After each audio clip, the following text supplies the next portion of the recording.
Olá, boa noite, sejam todos muito bem-vindos a mais uma programação do Projeto Restaura, com o estudo bíblico Jesus Restaurador da Vida.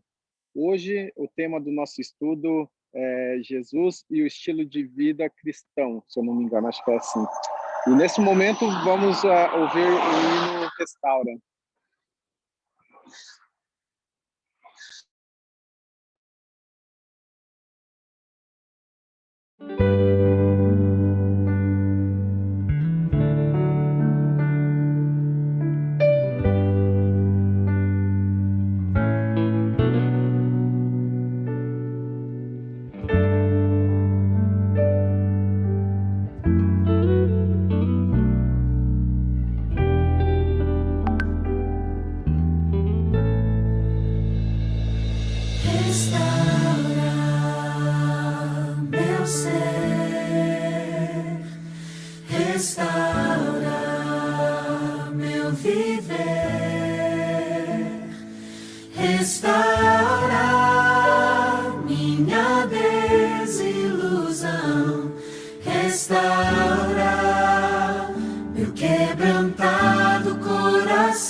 Olá, meus amigos, tudo bem?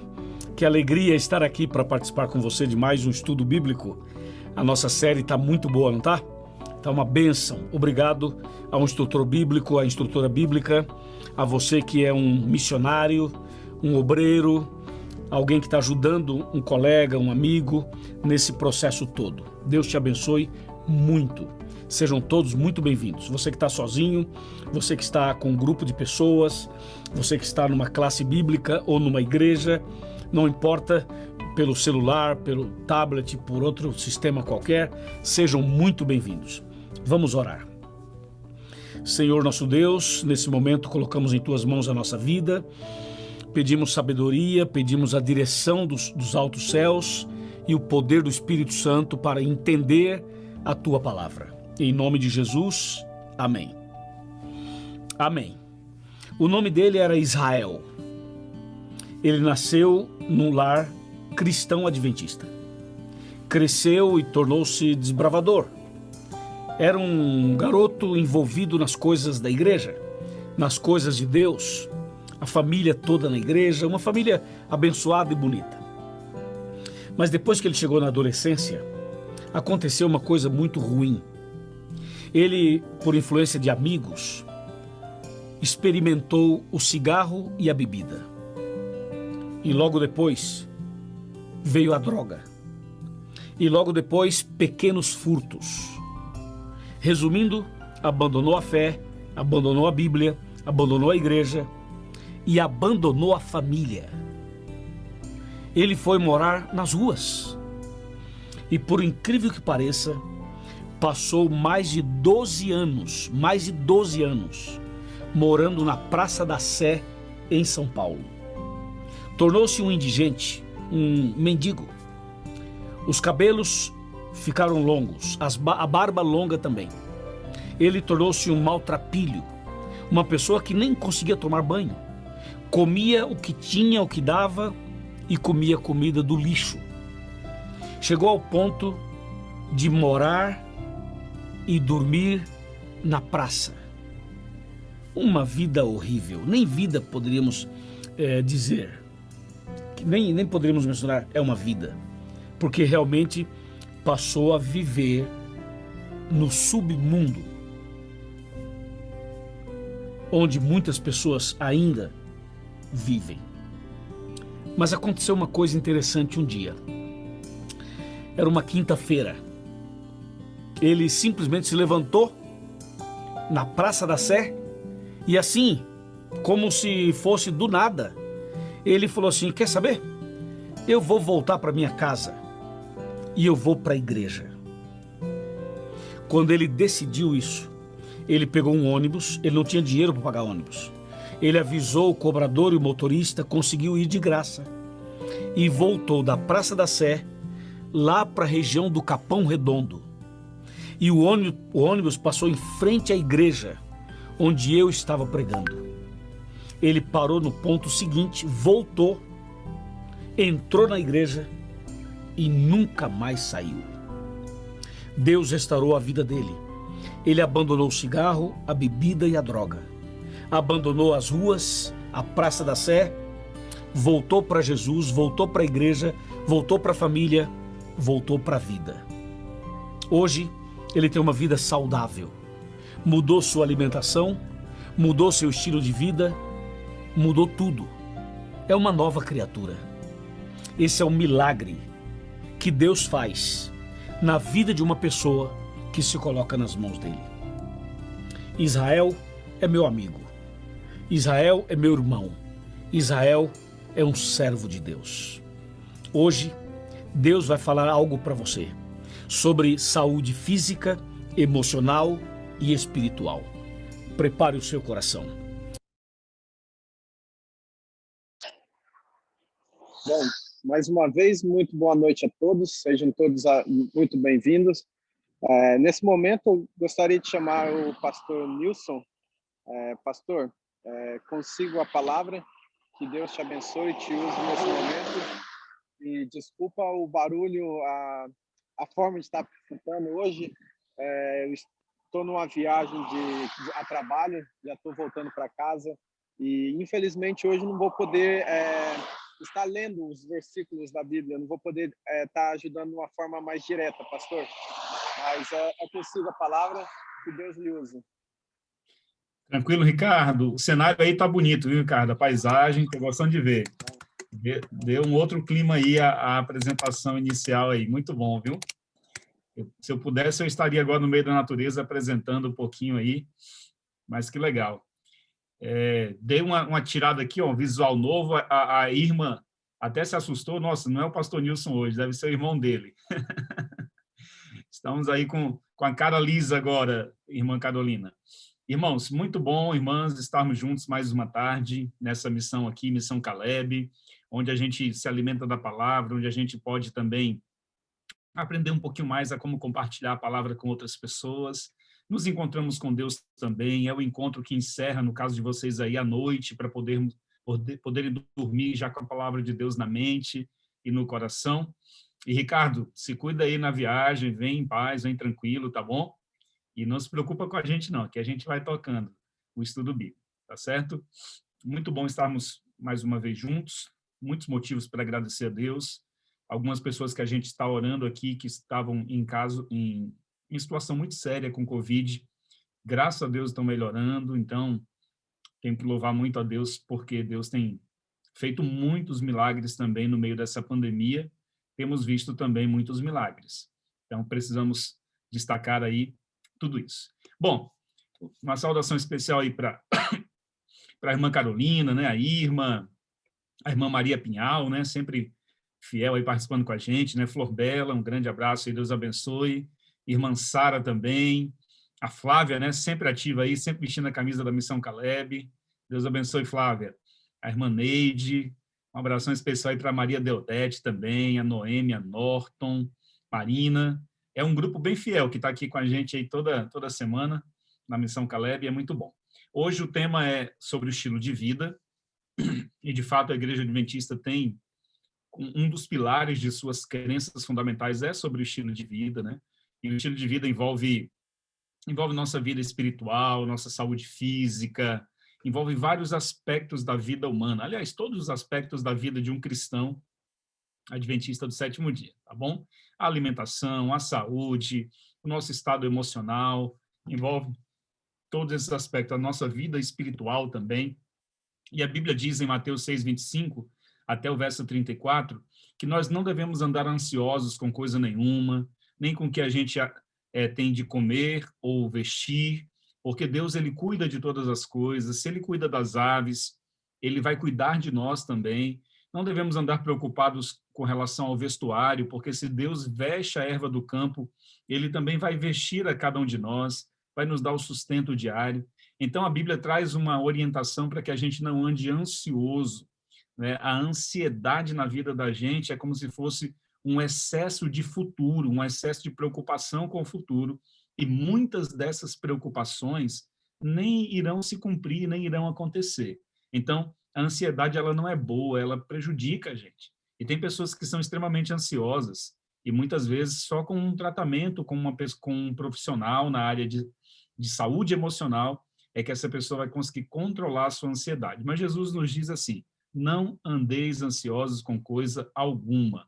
É Ele que cuida da ave do céu, dando alimento para elas. Elas não plantam, elas não semeiam, mas elas recebem a comidinha diária delas todos os dias, né? O alimento diário. E assim também não devemos ficar ansiosos, porque diz a Bíblia, valemos muito mais do que as aves. Somos muito mais valorosos do que as aves. Esse é o texto principal, e eu gostaria de compartilhar com vocês um vídeo bem rapidinho, um vídeo curto, falando sobre ansiedade e abrindo assim o tema principal dessa tarde aí com vocês, tá bom? Vou compartilhar aqui então, e aí vamos assistir, ok? Muito bem. Aqui está. Assim como desde pequenos conquistamos o mundo dando um passo de cada vez, quando decidimos dar o primeiro passo na busca por saúde e qualidade de vida, não precisamos ter pressa. A mudança do estilo de vida ela deve ser pontual e contínua, né? Mas nunca realmente deve abranger muitos aspectos de uma vez só. porque o hábito é bem estabelecido no cérebro, de uma maneira psicológica, vamos dizer assim, é uma rotina e seu cérebro está acostumado. Quando você precisa mudar alguma coisa, isso gera algum estresse mental, o corpo, o cérebro, a mente precisa se adaptar a novos hábitos. Então, quanto mais mudanças você fizer de uma vez, mais estressante vai ser para a mente ajustar isso. Mais que retirar qualquer hábito ou coisa que seja prejudicial ao corpo, é necessário, em primeiro lugar, acrescentar à rotina ou ao cardápio coisas que fazem bem. É mais importante você comer mais fruta, legumes e verdura do que querer tirar alguma coisa da alimentação. Depois que você conseguir incluir uma quantidade razoável, pelo menos umas 3 frutas, vários legumes e verduras durante o dia, aí você consegue ir tirando uma coisa ou outra. Isso até vai acontecer automaticamente, porque se você está comendo mais uma coisa boa, não cabe tanta coisa ruim. Estabelecidos os objetivos, resta criar métodos para conseguir os resultados desejados. Mudando radicalmente uma coisa de cada vez, fica mais fácil conseguir bons resultados que fazendo pequenas mudanças em muitas áreas. Eu acho que elas devem ser feitas, vamos dizer assim, radicalmente em poucas coisas. Também não adianta falar assim, eu como sorvete todo dia, então eu vou deixar de comer sorvete um dia na semana. Eu acho que isso também é uma mudança muito pequena. Então, se o açúcar é o que eu quero parar, eu paro o açúcar e continuo com todas as outras coisas. Se eu quero incluir mais fruta, eu vou incluir mais fruta. E quando você se sentir à vontade com essa mudança, você passa por uma próxima mudança. Na fase de transição, é comum que o corpo se altere. Muitos sinais e sintomas que aparecem nesse período são nada mais que sinais e sintomas de desintoxicação. O açúcar, ele cria uma dependência química tal qual a cocaína, muitas vezes. Isso é comprovado em ressonâncias magnéticas, tem imagem da ressonância, do uso da cocaína e do uso do açúcar, mostrando o cérebro sendo encharcado de dopamina, na mesma localização. Então é claro que quando você tira o açúcar de uma maneira radical, você vai sofrer uma desintoxicação e você vai ficar mais irritado, você vai ter muita vontade de comer a qualquer momento, como se fosse aquela compulsão, né? Todos os alimentos, o seu corpo tem que se adaptar. Esse é mais um motivo para você não mudar tudo de uma vez. Você muda um alimento, muda outro, e vai mudando aos poucos. Mas é importante a pessoa saber que vai ter uma desintoxicação, mas depois ela vai se sentir bem. Decidiu que quer melhorar seu estilo de vida? Parabéns! Estabeleça um alvo, crie métodos e dê o primeiro passo. Com sabedoria e determinação, você pode chegar onde quiser. É engraçado que nessa questão de mudança alimentar a gente ouve algumas coisas bem engraçadas. Uma é quando alguém resolve ser vegetariano. Aí a família inteira vira nutricionista, médico, todo mundo fala, não, você tem que fazer um acompanhamento médico, fazer exame, porque não é assim. A pessoa pode estar comendo tudo errado, fazendo tudo errado, porque ninguém acha que precisa passar no nutricionista no médico. Você quer mudar alguma coisa boa aí, você tem que passar. Então assim, todo mundo tem que passar no médico, nutricionista para ter orientação. Quando você muda o seu estilo de vida, você também precisa ter cuidados.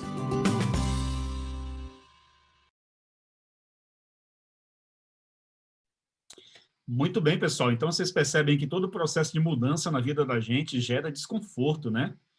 Porque é uma novidade. O corpo está acostumado a fazer de um jeito, a ter um determinado estilo de vida, um costume, né? Quando você muda algum tipo de comportamento, alimentação, quando você deixa algum hábito de lado para estabelecer um novo hábito, é realmente um processo lento e demorado, né? No entanto, a gente não pode desistir. Para que a gente adquira um mau hábito, se você repetir esse mau hábito, pelo menos aí, durante 7 dias, o corpo já assume esse mau hábito, já assimila esse mau hábito. Mas para você adquirir um bom hábito, você tem que repetir durante pelo menos 40 dias esse bom hábito. Por exemplo, você quer fazer caminhada, inserir um processo de caminhada, de atividade física na sua rotina semanal. Se você fizer durante 40 dias seguidos, você consegue adquirir esse hábito. E o desafio é a gente perseverar durante pelo menos 40 dias para adquirir esse bom hábito. Agora, para a gente adquirir um mau hábito, por exemplo, é só repetir durante uma semana que você já adquire um mau hábito. Ou seja, a nossa natureza humana ela é mais tendenciosa para que a gente possa adquirir péssimos hábitos no que diz respeito ao nosso estilo de vida.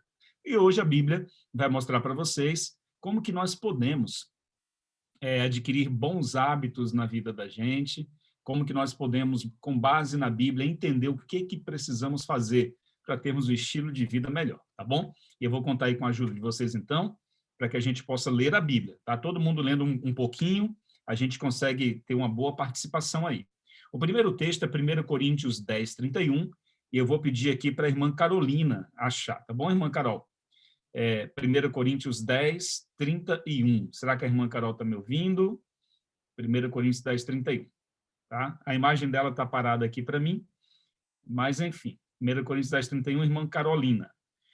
A irmã vai ler para a gente 1 Coríntios 6, verso 19 e verso 20. Tá bom, irmã? 1 Coríntios 6, verso 19 e verso 20. A irmã Maria Pinhal vai ler para a gente Filipenses 4, verso 8.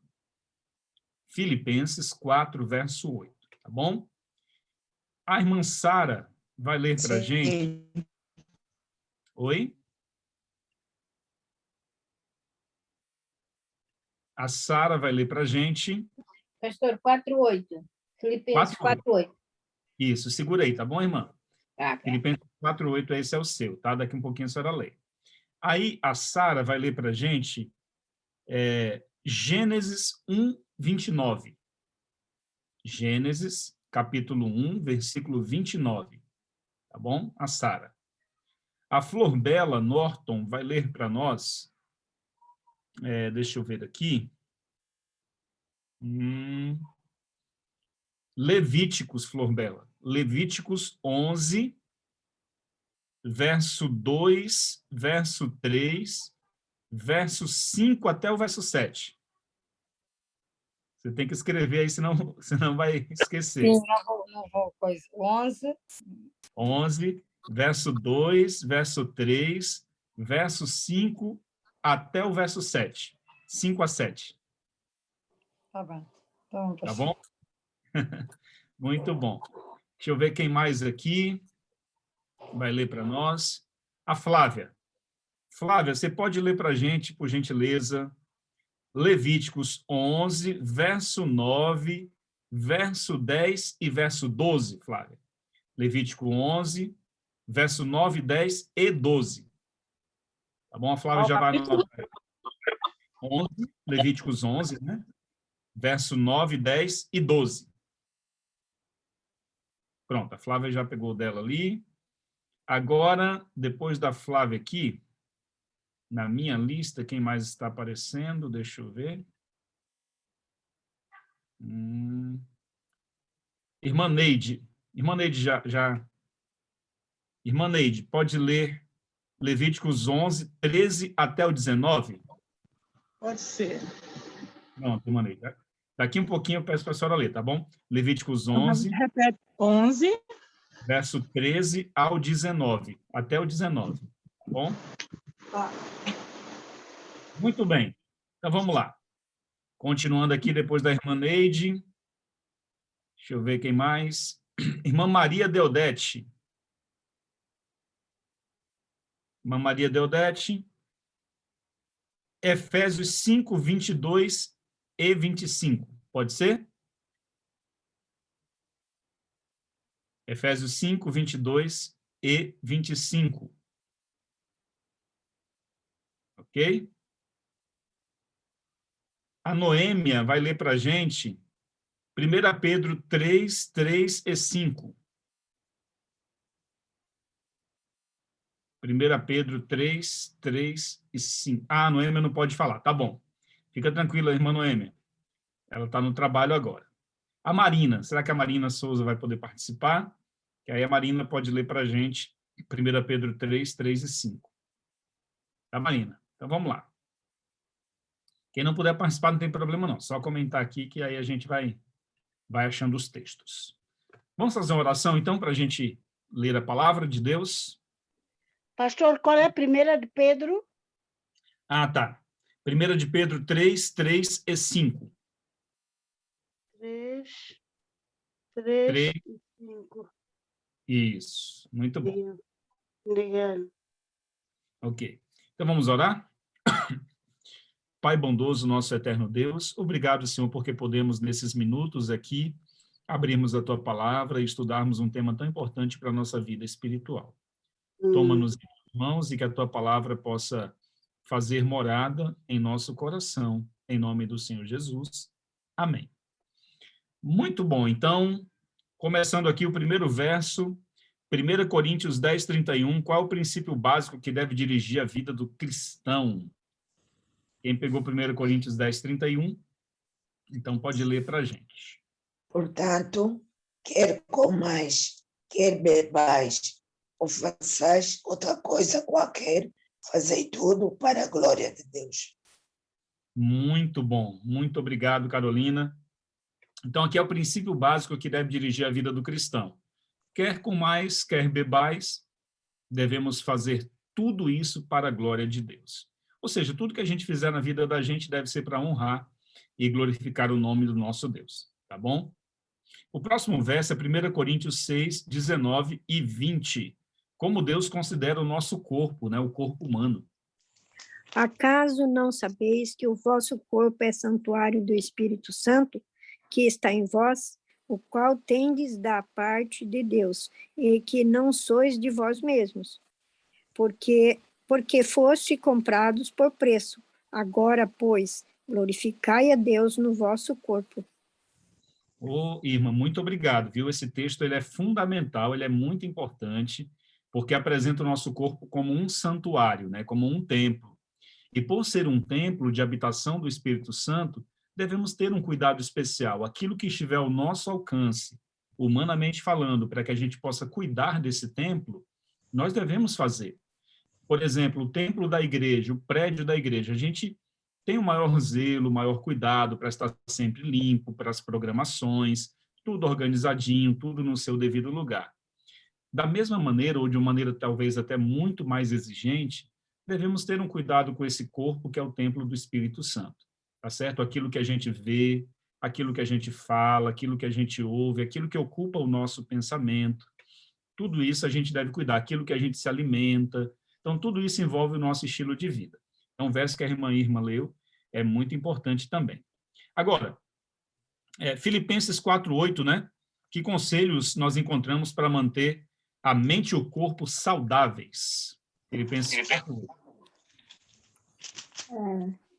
Finalmente, irmãos, tudo o que é verdadeiro, tudo o que é respeitável, tudo o que é justo, tudo o que é puro, tudo o que é amável, tudo o que é de boa fama, se alguma virtude há,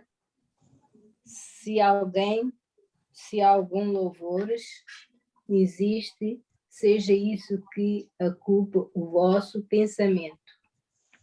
Muito bom. Muito obrigado, irmã Maria Pinhal. Esse verso também é muito importante porque ele estabelece um princípio fundamental sobre tudo aquilo que a gente vai colocar dentro desse templo, que é o templo do Espírito Santo, né? Que é o nosso corpo, a nossa mente. Então, tudo que é puro, tudo que é verdadeiro, tudo que é honesto, tudo que é de boa fama, deve ser isso que deve ocupar o nosso pensamento. Então, aqui, vou assistir alguma coisa, será que é de boa fama? Será que é puro? Será que é verdadeiro? Enfim, então, aqui é uma regra básica para que a gente possa filtrar tudo aquilo que vai entrar em nossa mente. Filipenses 4, verso 8, é um princípio muito importante para todos os cristãos. Agora, qual foi a alimentação que Deus deu para o ser humano logo quando Deus criou o ser humano? Está lá em Gênesis 1, 29. E disse Deus: eis que vos tenho dado toda a erva que dá semente, que está sobre a face de toda a terra, e está sobre a face de toda a terra, e toda a árvore em que há fruto de árvore que dá semente, ser-vos-á para alimento. Ok, irmã Sara? Muito obrigado aí pela sua importante leitura dessa noite, né? Aí a Bíblia já diz como era o alimento original que Deus havia planejado para o ser humano, né? Era o alimento mais natural. Não era o alimento mais natural possível, era um alimento 100% natural. Eram as frutas, eram as sementes, eram as verduras, as hortaliças, tudo de maneira natural. A gente até lembra que a alimentação de Daniel, lá em Babilônia, era uma alimentação também extremamente saudável e natural. Ele recusa-se comer à mesa do rei, e pede apenas água e verduras, legumes, né? Tudo que fosse natural. Esse era o estilo de vida de Daniel. Então, esse estilo de vida de Daniel fez com que ele pudesse ter 10 vezes mais sabedoria do que os outros jovens que estavam comendo à mesa do rei naquela época.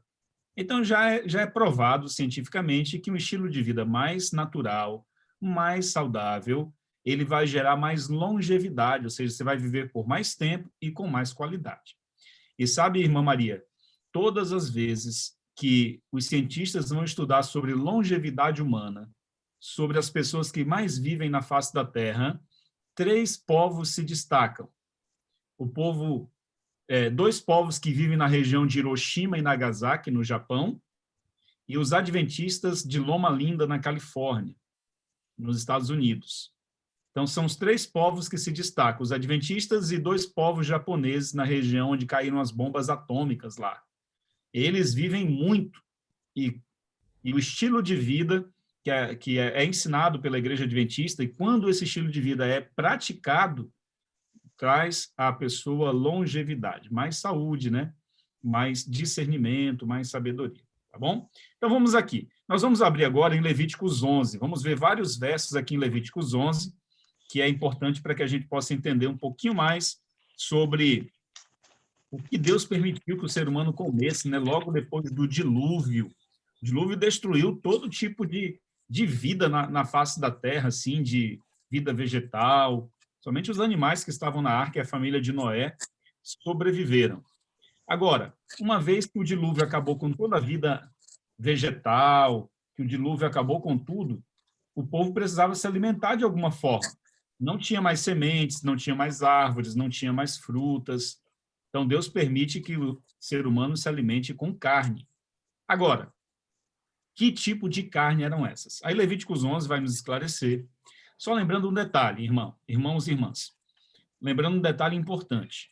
A Igreja Adventista está praticamente isolada, sozinha, defendendo Levíticos 11. Porque os cristãos, de uma maneira geral, eles dizem que esse capítulo aqui de Levíticos não vale mais para os nossos dias.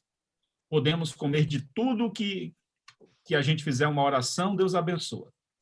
Não é bem assim. Então, vamos relembrar aqui, então, Levíticos 11. Quem vai ler para a gente aí Levíticos 11, verso 2, 3, 5 a 7? Flor Bela, né? Sim.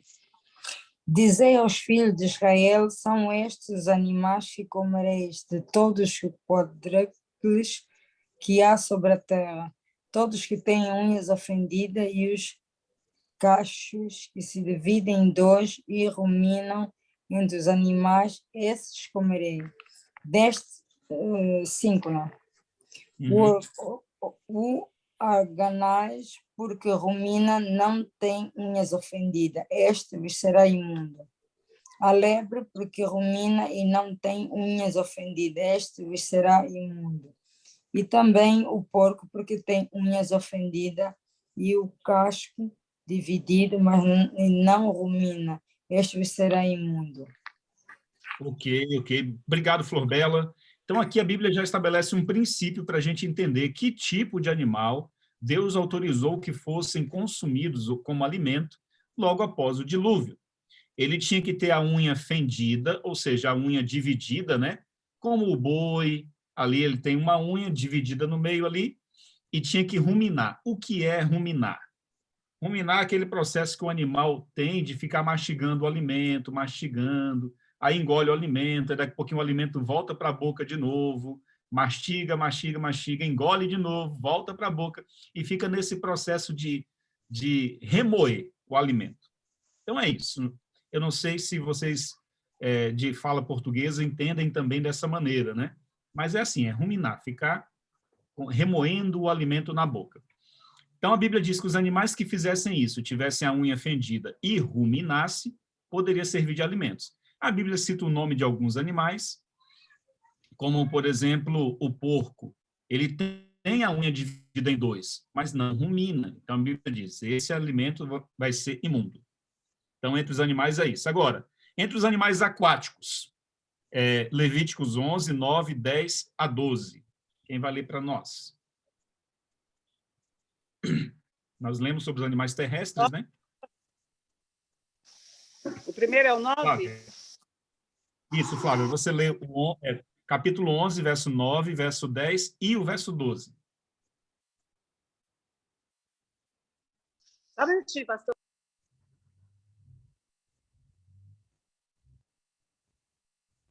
Desculpa aí, gente, é que a gente está numa missão Caleb aqui no meio do mato. Aí estão ligando o negócio, as bombas. Vamos lá. De todos os animais que há nas águas, comereis os seguintes: todo que tem barbatanas e escamas nas águas, nos mares e nos rios, esse comereis.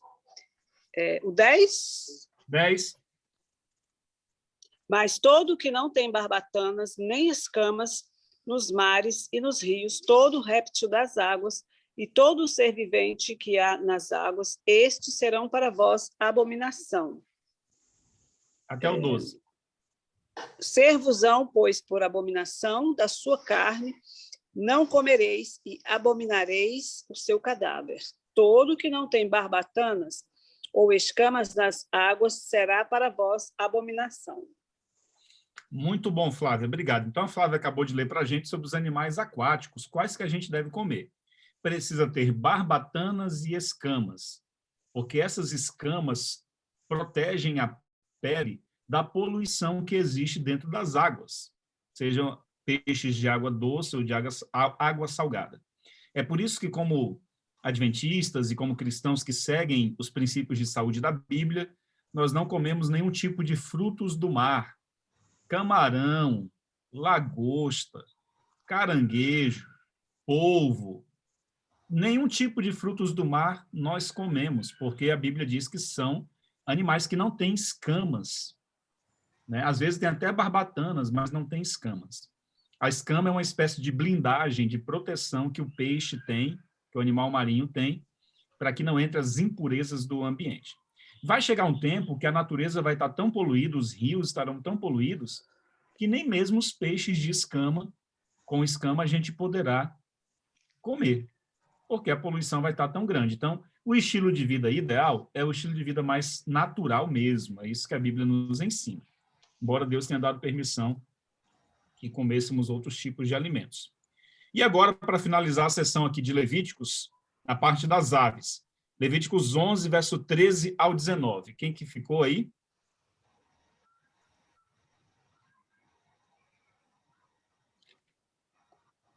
Para ler?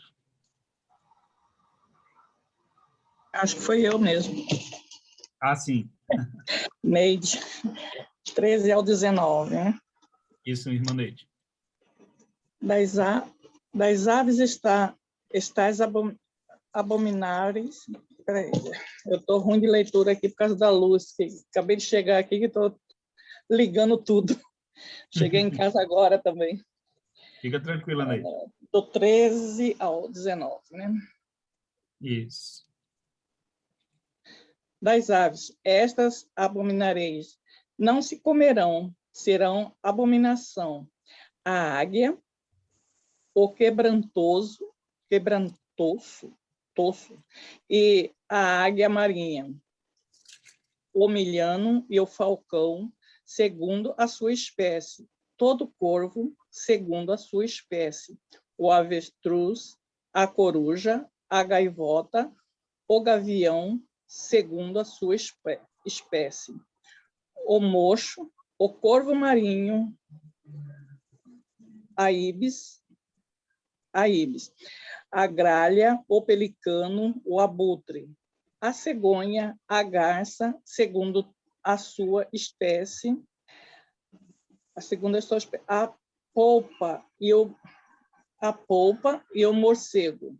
Todo inseto que voa, que anda sobre quatro pés, será para vós outros abominação.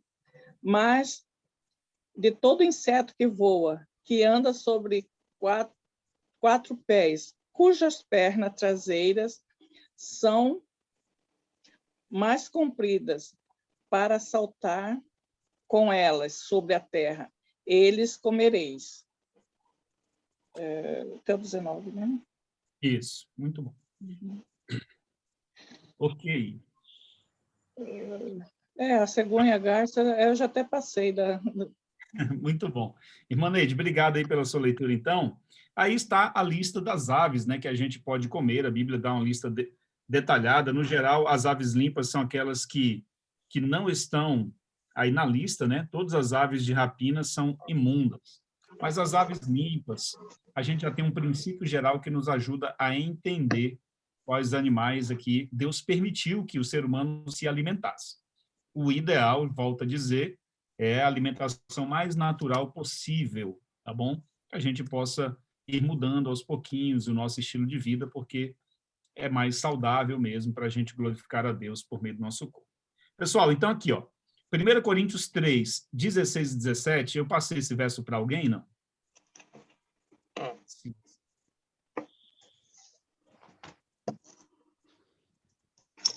Não. Não, né? Então tá bom. Eu vou se alguém achou? 1 Coríntios 3, 16 e 17. Eu vou ler aqui para vocês, ó, na minha Bíblia. Diz assim, ó: não sabeis que sois santuários de Deus e que o Espírito de Deus habita em vós? Se alguém destruir o santuário de Deus, Deus o destruirá, porque o santuário de Deus, que sois vós, é sagrado. Então, a Bíblia está batendo muito firme aqui nesse princípio contra, por exemplo, os vícios como bebida alcoólica, fumos e outros tipos de estimulantes que podem destruir o nosso corpo. Então, se a gente entender esse verso, veja, esse verso é muito duro, muito pesado, diz: se alguém destruir o santuário de Deus, Deus o destruirá, porque o santuário de Deus, que sois vós, é sagrado. Então, a gente deve cuidar muito daquilo que é de Deus, que é o santuário da habitação do Senhor, que é o nosso corpo, tá certo? Agora, falando sobre o estilo de vida de uma maneira geral, a Bíblia vai falar sobre as questões do casamento também, por exemplo. O que a Bíblia ensina ou declara em relação ao casamento? Já falamos sobre alimentação, né? Já falamos sobre a questão de não andar ansiosos. Agora, sobre essa questão relacional, porque estilo de vida tem a ver com tudo. Efésios, capítulo 5, 22 a 25. As mulheres sejam submissas ao seu próprio marido, como ao Senhor, porque o marido é a cabeça da mulher, como também Cristo é a cabeça da igreja, sendo este mesmo o Salvador do corpo. Como, porém, a igreja está sujeita a Cristo, assim também as mulheres sejam em tudo submissas ao seu marido. Maridos, amai vossa mulher, como também Cristo amou a igreja e assim mesmo se entregou por ela. Obrigado, irmã Maria Deodete, muito obrigado. Pessoal, esse texto bíblico tem trazido algumas polêmicas no mundo atual, em especial com a ascensão do feminismo. Em muitos lugares do mundo, as bandeiras feministas estão sendo levantadas, e eles pegam esse verso, e esse verso é entendido de maneira um pouco distorcida, porque aqui as pessoas normalmente pegam só uma parte do verso para dizer o seguinte: olha, as mulheres devem ser submissas ao seu próprio marido. Aí a acusação é o seguinte: não, a Bíblia é um livro machista, tá vendo aí? As mulheres têm que ser submissas ao marido. No entanto, a Bíblia diz que assim como o marido é o cabeça da mulher, que Cristo é o cabeça da igreja e é o salvador de todo o corpo. E aí a Bíblia diz assim, ó, o verso que as pessoas normalmente não lembram nessa polêmica: maridos, amai as vossas mulheres, amai vossa mulher, como Cristo amou a igreja, assim mesmo se entregou por ela. Ou seja, a Bíblia diz sim que a mulher tem que ser submissa ao marido, mas a Bíblia diz que o marido tem que amar tanto a sua esposa, cuidar tão bem dela, como Cristo amou e morreu e se entregou pela sua igreja.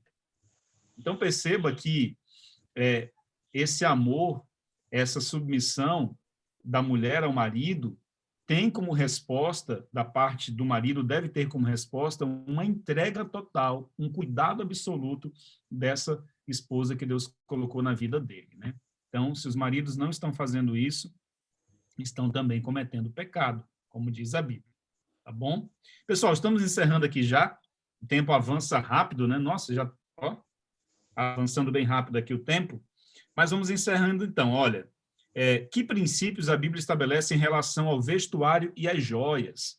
Talvez não seja uma dificuldade muito grande aí. Aqui no Brasil já está sendo essa questão das joias e tal. Mas vamos ler aqui na Bíblia, então. 1 Pedro 3, 3 e 5. Quem poderia ler para nós? O efeito delas não seja o exterior, no frisado dos cabelos, no uso de joias de ouro, na compostura dos vestidos, porque assim se adornavam também antigamente as santas mulheres que esperavam em Deus e estavam sujeitas aos seus próprios maridos. Opa, muito obrigado, irmã Marina. Então, a Bíblia está deixando assim, é uma admoestação, né? É um conselho, é uma orientação que a Bíblia dá. Não seja o adorno da mulher, né? O que é exterior, como joias de ouro, aparatos e cabelos e frisados e vestuário, mas que seja o interior, um espírito manso e tranquilo. Então, a Bíblia está dando destaque àquilo que existe no interior, de valoroso. Pastor, Oi, que me explica o frisado de cabelos. O que o pastor acha que é esse frisado de cabelos? Irmã, aí, deixa eu lhe falar uma coisa. A Bíblia não dá muitos detalhes, mas quando a gente analisa a cultura daquela época, né, os costumes daquela época que foi escrito o texto bíblico, esse frisado de cabelos, ele envolvia muita ostentação. Por exemplo, era uma maneira que as mulheres tinham de arrumar os seus cabelos e adornar os seus cabelos com joias preciosas, com presilhas de ouro, de metais preciosos, que acabavam chamando muita atenção. Era um adorno exterior. Veja que a Bíblia não proíbe as mulheres de se arrumar, de ajeitar o cabelo, deixar tudo muito bonito. Mas o que a Bíblia está condenando aqui é a ostentação. E naquela época, de fato, as mulheres que eram mais bem vistas na sociedade eram as mulheres que colocavam presilhas nos cabelos que fossem de ouro, de metais preciosos e tal. Então, a Bíblia está dizendo, olha, que o vosso valor não esteja no frisado de cabelos, numa ornamentação dos seus cabelos que traga apenas uma visibilidade para o seu exterior. É mais ou menos isso, irmã, não tem problema nenhum as mulheres com muito bom senso arrumar o seu cabelo, deixar tudo certinho e tal. A ênfase da Bíblia é com relação à vaidade e à ostentação, a ornamentação, vamos dizer, dispendiosa, né, nesse sentido aí. Então, é mais ou menos nesse aspecto. Okay? Tá bom, pastor. Obrigada. Hein? Então... Pastor, tem uma pergunta sobre joias. Eu conheço pessoas adventistas que usam joias. Eu vivi muitos anos na Suíça. Aliás, cresci em França, entre a França e a Suíça. E eu notei, eu andava na igreja da Central, na Suíça. E lá tinha irmãs da igreja que usavam joias. E eu queria saber sobre isso, pastor. Bela, você fez uma pergunta realmente muito delicada e muito difícil da gente conversar sobre isso, mas vou responder, não tem problema não. Realmente, alguns lugares do mundo, a gente vê as irmãs usando joias, enfim, outras regiões do mundo não. E agora, como é que fica esse princípio, né? Como é que fica isso? Porque a Bíblia diz assim, ó, não seja o seu adorno exterior, mas que você invista no interior. O uso de joias, com base no que a Bíblia ensina, nós não podemos considerar como pecado. Veja, o uso de joias na Bíblia não é pecado. Nós não achamos nenhum texto bíblico que diga que usar joias seja pecado. Então, pode analisar toda a Bíblia e tal. No entanto, a vaidade é pecado. Isso aqui é importante a gente notar. O uso de joias não é destacado na Bíblia como pecado, mas a vaidade sim. Agora, vamos entender um contexto geral. Quando o povo de Deus estava cativo, preso no Egito, eles usavam todos os tipos de joias, certo? Então, no Antigo Testamento, você vai encontrar as mulheres e homens usando todo tipo de joias. Em dentes, na orelha, no pescoço, no cabelo, todo lugar. No entanto, depois que Deus liberta o seu povo do Egito, à medida que o tempo vai passando, já você vai vendo o povo não usando mais joias. E no Novo Testamento, a gente já vê a Bíblia orientando com relação ao não uso das joias que vão ornamentar o exterior. E agora, pastor, e nas igrejas em que as irmãs usam joias? Como fazer? Realmente é uma situação delicada, porque em algumas culturas no mundo, o uso de joias acaba sendo algo cultural e até natural para aquelas pessoas. Elas não consideram como se fosse um pecado ou um erro usar as joias. Elas nem consideram vaidade usar joias em algumas culturas. Só que em outras culturas aquilo envolve vaidade. Então é um tema bem delicado.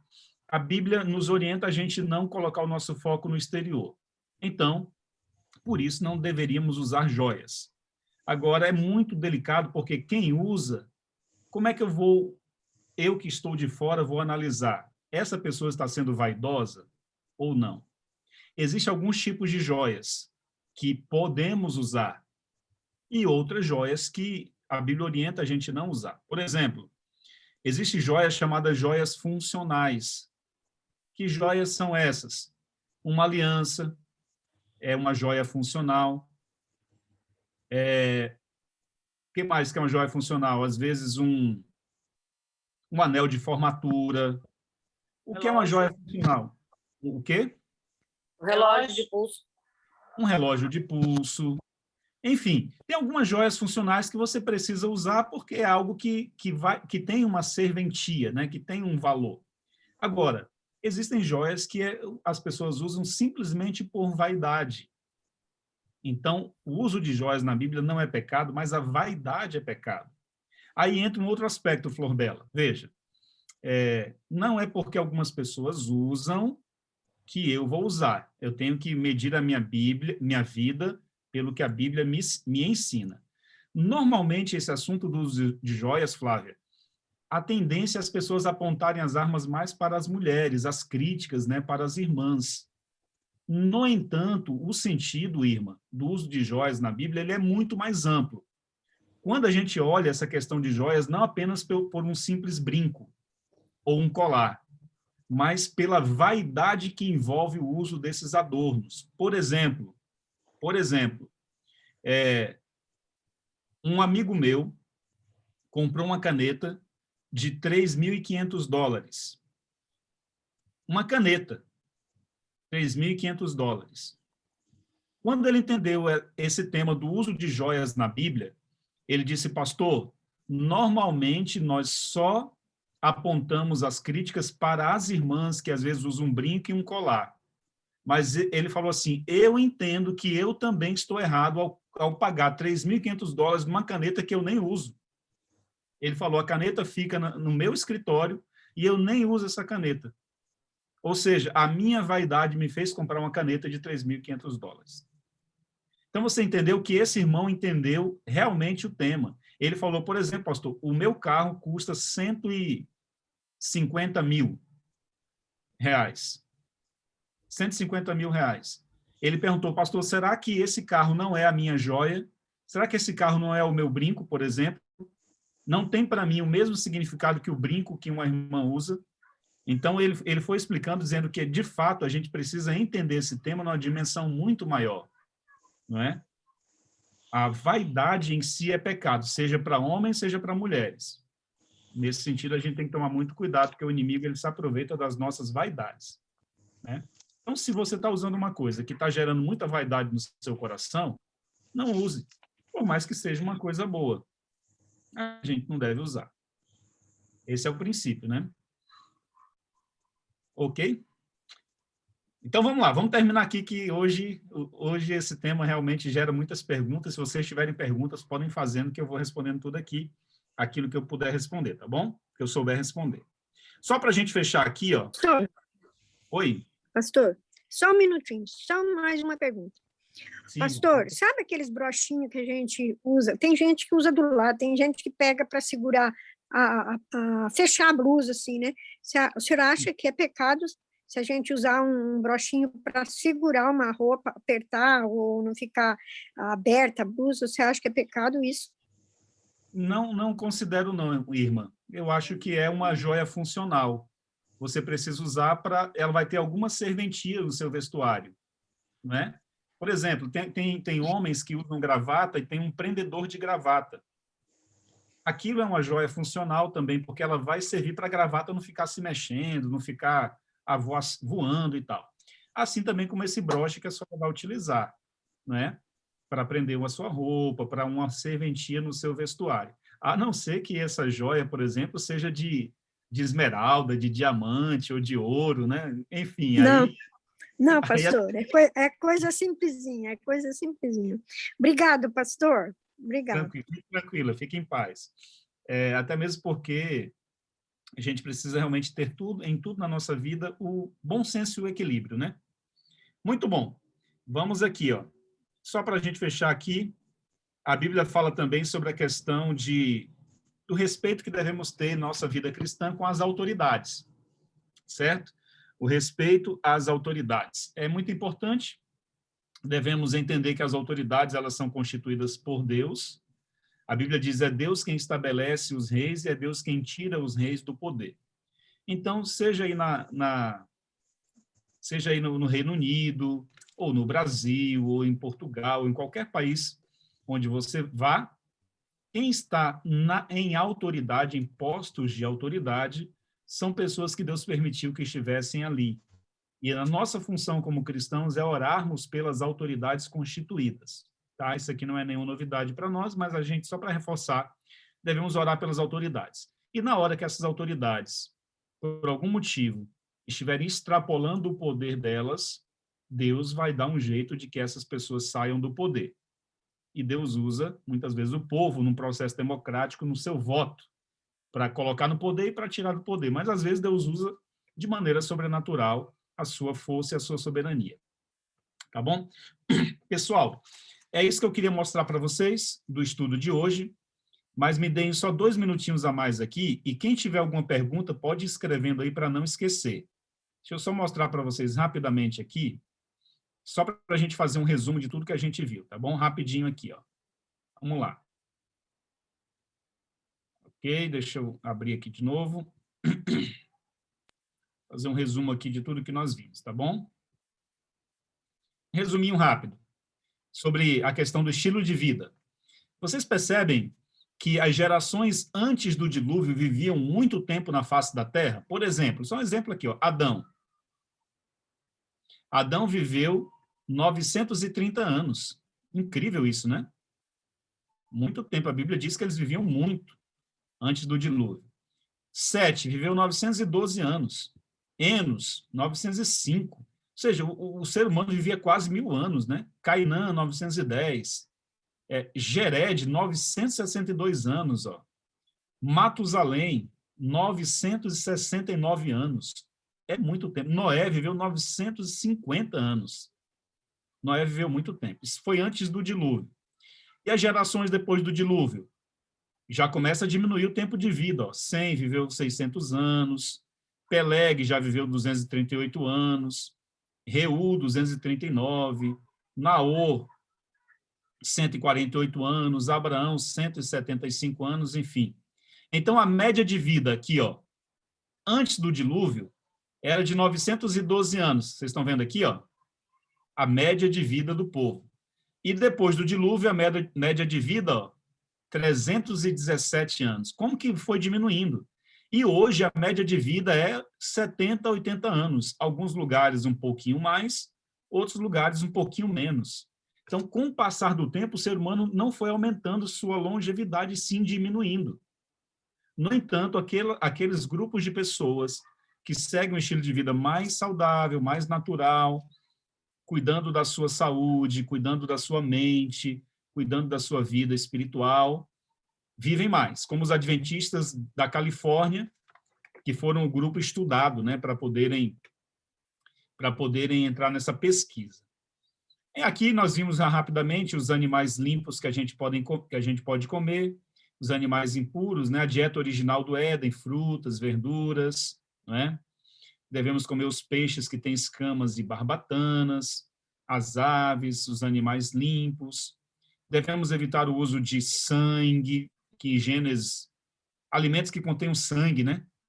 Tem gente que gosta, mas a Bíblia fala que a gente não pode comer alimento com sangue. Gênesis 9, verso 4. Ó, você vê aqui, ó, não podemos. Drogas, né, entorpecentes, alimentos prejudiciais, bebida alcoólica. Tem cristão e pastores defendendo aí na internet que pode beber bebida alcoólica, porque Jesus bebeu bebida alcoólica. Irmão, isso aí é uma mentira. Existia um vinho alcoólico naquela época, mas existia o vinho sem álcool também, que era o suco da uva, que é o que a gente usa na Santa Ceia. E a Bíblia conclui dizendo assim, ó, portanto, quer comais, quer bebais ou façais outra coisa qualquer, faça tudo para a glória de Deus, tá bom? É isso que a Bíblia nos ensina. E por fim aqui, ó, os 8 remédios da natureza, que está disponível aí em Londres e está disponível no Brasil, em qualquer lugar do mundo. Quais são esses remédios? Luz solar. Segundo remédio, ar puro. Terceiro remédio, temperança, equilíbrio, né? Não consumir alimentos imundos, drogas, estimulantes e tudo. Exercício físico, a gente deve fazer exercício físico todos os dias. Descanso, tá vendo? Ó? Dormir pelo menos 8 horas por dia. Água, pelo menos aí 8 copos d'água por dia, né? 2 litros de água por dia, para facilitar melhor. Às vezes o copo é grande ou pequeno, é melhor 2 litros de água. Alimentação saudável e a confiança em Deus. São esses 8 remédios naturais disponíveis para todas as pessoas. Na verdade, esses não são os únicos remédios, né?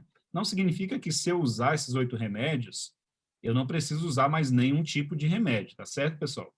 Precisamos usar, sim, os remédios, às vezes, que são fabricados pelo homem. No entanto, a gente precisa cuidar da nossa saúde, utilizando aí os remédios naturais também, que Deus deixou para a gente. Na verdade, no sentido de prevenção das doenças, tá? Prevenção. E é isso. Alguma pergunta mais aí sobre qualquer um dos temas que a gente abordou aí hoje? Alguma dúvida, né? Falando sobre joias, né? Pastora, aí dentro desse alimento aí, dos peixes, temos, por exemplo, o atum. Em geral, eu tenho visto todo mundo a comer, dentro do adventismo, todo mundo comer atum. Ela tem barbatana, mas ela não tem escama. Como é que fica aí? Ela só tem uma pele bem grossa, não é uma pele fina, mas uma pele bem grossa, mas não tem escama. Irmã Maria Pinhal, agora eu fiquei assim preocupado, porque eu sempre soube que atum era um peixe que tinha escamas. Pequenas escamas, mas que tinha escamas. Então, se o atum, por acaso, não tem escamas, eu acredito que tem, porque eu vou mandar para vocês, eu vou pedir para a Flávia compartilhar depois uma lista, pelo menos aqui, dos peixes do Brasil, né? Talvez seja aí também, que estão autorizados, vamos dizer assim, para a gente consumir os peixes com escama. E o atum está nessa lista. Mas aí agora eu fiquei em dúvida com a sua informação, porque se não tem escama... É assim, o atum, a gente passa a mão assim por cima, ela é bem lisinha, mas tem uma pele mais grossa. Às vezes a escama é bem pequenininha. Mas não tem escama. A Noêmia está dizendo, a Flávia, a Sara está dizendo assim, tem sim, pastor, eu já vi pessoas escamando o atum, né? Tirando a escama do atum, ou descamando, né? olha, não sei que tipo de atum, né? Atum que sempre que eu vi não tem escama, né? Mas vamos. Uau, eu vou pesquisar sobre o atum e mandar para vocês uma lista aí que a gente tem dos alimentos. A Flávia já pegou o celular ali. Flávia vai pesquisar para a gente agora. A Flávia está ligada. Mas obrigado pela pergunta, viu, irmã Maria? Porque, de fato, a gente precisa tirar as dúvidas mesmo. E também tem dos animais. Por exemplo, a gente sabe que não tem unhas fendidas, está a galinha, né? O peru. Mas, por exemplo, está ali o pato. O pato não tem a unha fendida. Como é que fica aí? Porque eu já ouvi pessoas que dizem, não, pode-se comer pato. Eu disse, na Bíblia não diz lá que a gente pode comer o pato. Boa pergunta também. Na verdade, ali, o pato já está na categoria das aves, né? A questão das aves não entra a questão das unhas fendidas. As unhas fendidas é para os animais terrestres. Ah. As aves já é um outro formato. Agora, existem cristãos que defendem, até já vi pastores defendendo que pode comer pato, e tem pastor defendendo que não pode comer pato. Eu estou a dizer isso porque eu lendo o quadro diz que a gente pode comer o pato, por isso é que eu estou a fazer essa pergunta. Eu disse, mas como? Não tem unha fendida, porque eu ia naquela tudo que tem a unha fendida, assim como a galinha tem a unha fendida, né? Por isso fiquei assim, eu disse, agora é a altura de perguntar, né? Para a gente não ficar na ignorância, né? Então, de fato, a Flávia vai falar agora que ela já tem informação ali. Mas o pato, irmã Maria Pinhal, as aves, de uma maneira geral, galinha e tal, não entra essa regra da unha fendida. A regra da unha fendida é para os animais da terra. Boi e os animais da terra, né? Agora, de fato, o Leandro Quadros fala que pode comer carne de pato. Eu, na dúvida, eu prefiro não comer, até mesmo porque eu já comi antes de ser adventista e não gostava. Então, eu prefiro para mim não é nem tentação, o pato, né? Então, eu prefiro coisas mais assim. Sim, Flávia? Oi, eu estava vendo aqui, tem 2 pesquisas, todas dizem que sim. Agora tem uma que fala assim, ó, com relação ao questionamento que o atum é peixe de couro e de escama. O corpo é de couro e contém escamas na cabeça. As escamas do atum são muito pequenas e estão mais concentradas na cabeça. Quanto às aletas barbatanas, todas as espécies a possuem, e o tamanho é dependendo da espécie e da idade. E aí tem uma pesquisa da igreja que fala que atum, salmão e bacalhau são alimentos que podemos comer. Opa, olha aí a Flávia com as informações. Para nós. Então, o atum tem escamas, só que são muito pequenininhas, né? Às vezes você nem percebe, mas ela tem. Tem que limpar ali, descamar, né? O atum. E, às vezes, são microescamas, né? Escamas bem pequenas. Então, segundo aí a pesquisa que a Flávia mostrou, a gente pode comer o atum, né? Na dúvida, não ultrapasse, mas, nesse caso, aí está comprovado. Né? Sim. Obrigada, pastor. Sim, sim. Pessoal, se não tiver mais nenhuma pergunta, a gente encerra, então, aqui o nosso estudo de hoje, tá bom? Alguém mais não vai dormir se não conseguir fazer a sua pergunta, ou está todo mundo tranquilo? Tranquilas, né? Pode escrever aí no chat, se não falar, né, pastor? Deixa eu ver aqui se tem alguma pergunta aqui. Tem não. Os comentários aqui, está tudo tranquilo. Então, vamos orar, né? E aí a gente guarda as outras perguntas aí para a semana que vem, tá bom? Estamos já chegando no final da nossa série, né? Estamos aí nos últimos temas. Oremos. Pai bondoso nosso Deus, te agradecemos muito pelo estudo de hoje. Relembramos alguns pontos importantes sobre o estilo de vida e te pedimos, Senhor, que a gente possa viver seguindo os teus passos, os passos de Jesus a cada dia em nossa vida. Seja na maneira da gente se vestir, daquilo que a gente vai comer, seja também na maneira como nós tratamos as pessoas. Não adianta a gente seguir todo um estilo de vida exterior se a gente não cuidar bem uns dos outros, não tratarmos bem uns aos outros. Então, nos ajude a sermos mais semelhantes a Jesus. É a nossa oração hoje. Em nome do Senhor Jesus. Amém. Pessoal, Deus abençoe vocês, hein? Um ótimo final de semana aí para todos e todas. Obrigado, pastor, pela esclarecimento. Obrigada. Muito obrigada pela mensagem de hoje, um assunto assim bem interessante, né? Obrigado por ter esclarecido aí nossas dúvidas. Que Deus continue te abençoando grandemente, né? E agradeço também a participação de todos e nos vemos terça-feira e um bom dia de preparação para todos amanhã. Obrigada. Também para vocês aí. Obrigada. Tchau. Olá. Olá, irmã, tá tudo bem? Tudo bem, e você? Também vamos indo.